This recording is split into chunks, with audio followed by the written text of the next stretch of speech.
So welcome back to a Wardle Road video that a lot of you have been asking about, a lot of you have been waiting for. I've been saying, where's the 5-inch gauge? We don't want your double O, it's a load of rubbish. Let's see some more stuff on the ride on railway. So we are back at the UK's biggest private garden railway, at Brent House Railway. And oh, there's a sneak peek. I have got a new loco. Now I did have the 25 from Maxi Trek, and to be honest with you, I wasn't really a huge fan of it. The motors were quite noisy, even if I did loads of work on them. There's a few other bits and pieces that I wasn't particularly happy with, and I wanted something a little bit more complete. So what I've gone and got in replacement for it is the GBRF 73. So let's take a look at it.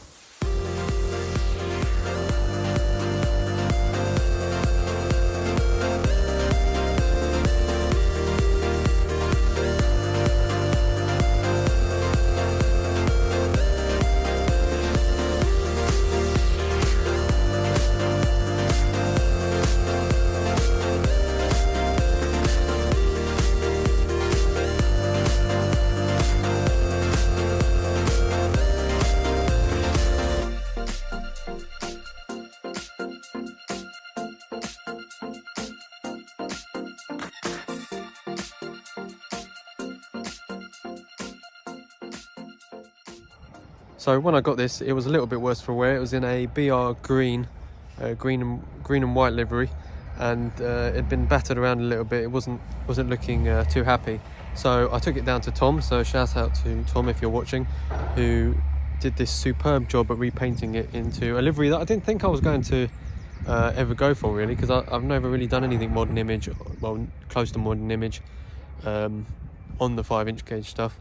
However, Eric actually showed me a couple of examples, and I decided that was the livery I wanted to go for. So we ended up going for this. We've even got all the transfers done, the GB rail freight, the number. Now 73126, as far as I'm aware, was actually scrapped. A lot of it was used for spare parts at Old Oak Common Depot. So I thought I would take this, and I'm going to name it Victor once again after my granddad, as I took the nameplates off the 20. I've actually lost them, but Jamie from Reality and Miniature is actually making me up a new set, so hopefully they will look great on here. Yeah, let's take a closer look at the loco.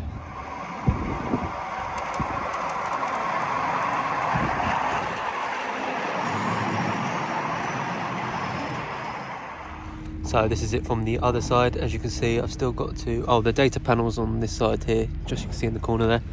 I've got to do the data panel on the other side, as well as redo some of the overhead electric warning symbols. So from the front, as you can see, it's missing completely everything on the inside here. Originally it did have 2 horns sitting on the chassis. I've removed that because this end is actually going to have a full cab interior and detailing, so I've got to do the glazing. I've been working on designs for the desk as well, and it's got the high intensity light.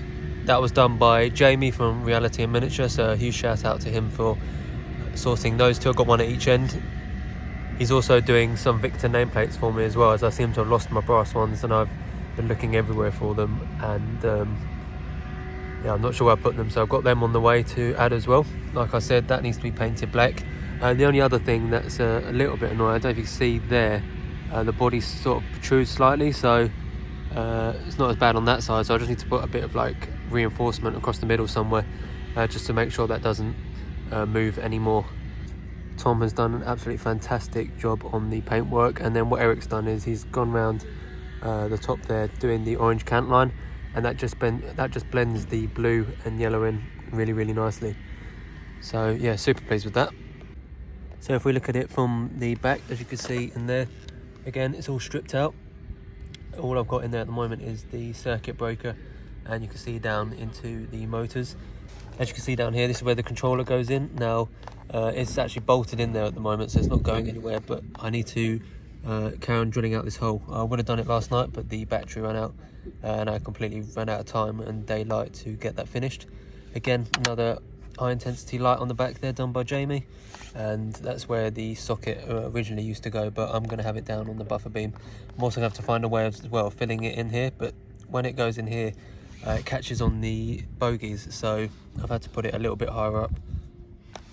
Again, all the detailing on the back, as well as the overhead warning symbols, handrails, and it's going to need an interior of some kind, although I think this is the end where the sound system will go, once I've made some kind of metal plate to sit in the back of that there.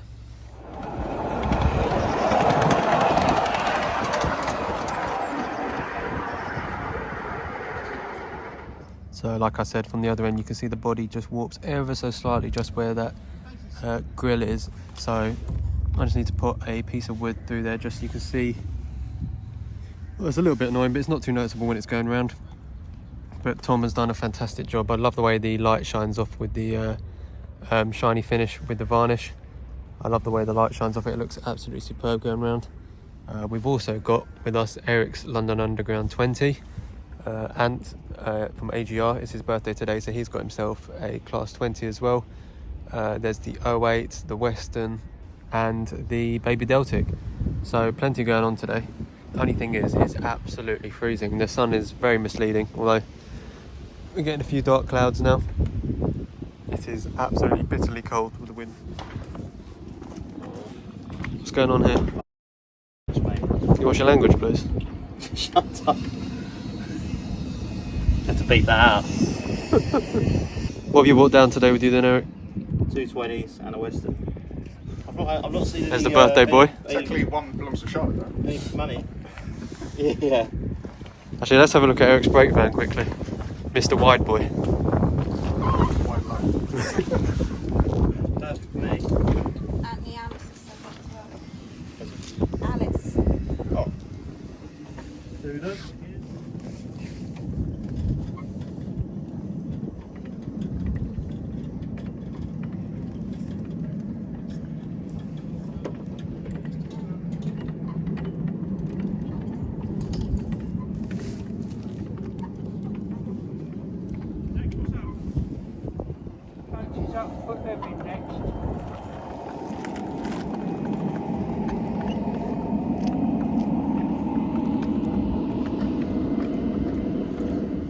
So to control this, I'm using the same controller I had on the 25.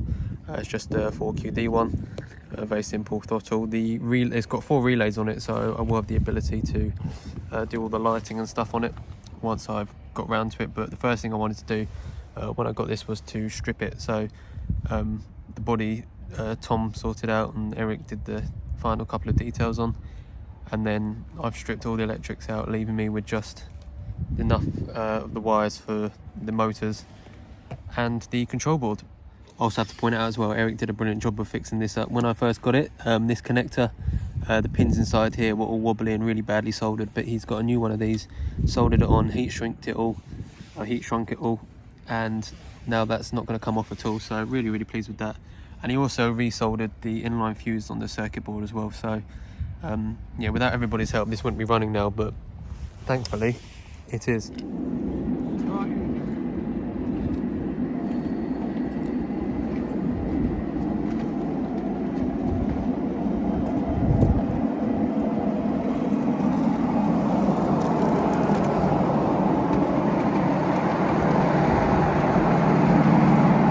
The only other bit of work that I've done to it myself was I actually took both sets of bogies off and basically scraped out all the muck. You'll see on the left hand side that cog is looking a lot whiter.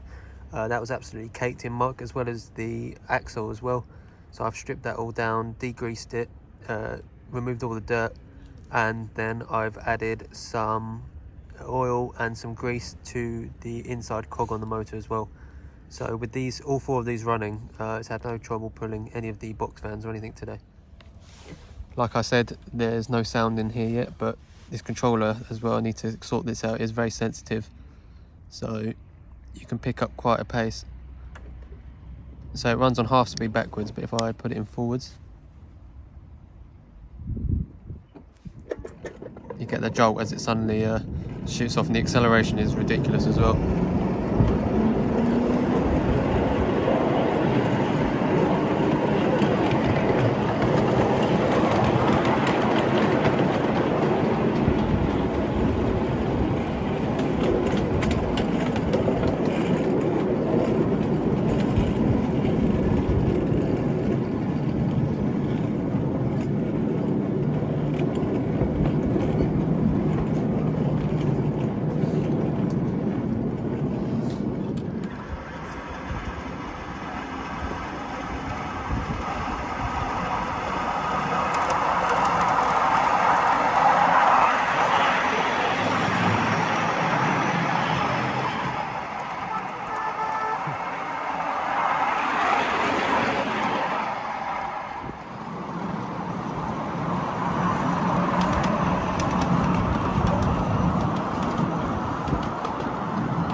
car doing that. So what's going on here then, James? This is repair number 110 of Yeah, today. this is another bodgery that we've got to do.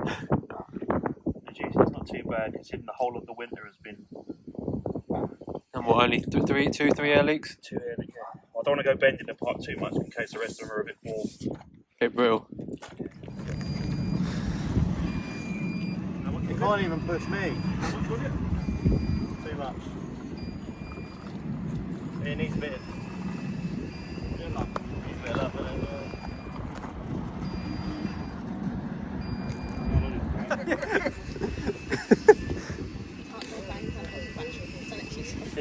this it's a bit shagged, isn't it?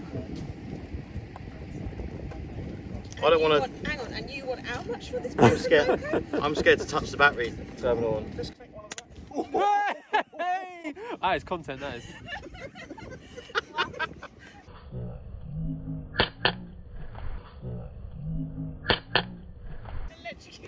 I think there's something wrong here, guys. What time was you up till 3 AM wiring this All up? the motors definitely wired in the right way round. Don't know. Have you do it? Go around the rest of it. No, because I want to go around with the rest and sat on this. Because it'd be comfy. That thing's horrible. In as nice a way as possible. Well, might as well get the back one off. Welcome to Wardle Road. What's gone wrong this week? Coming up.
Hi guys, it's Ollie from the future here. Just before we wrap up this video, I wanted to show you guys that I've actually currently got the body of the 73 in the railway room, and it just fits in that gap there. There's also a little sneak peek as to what I'm working on the 00 gauge.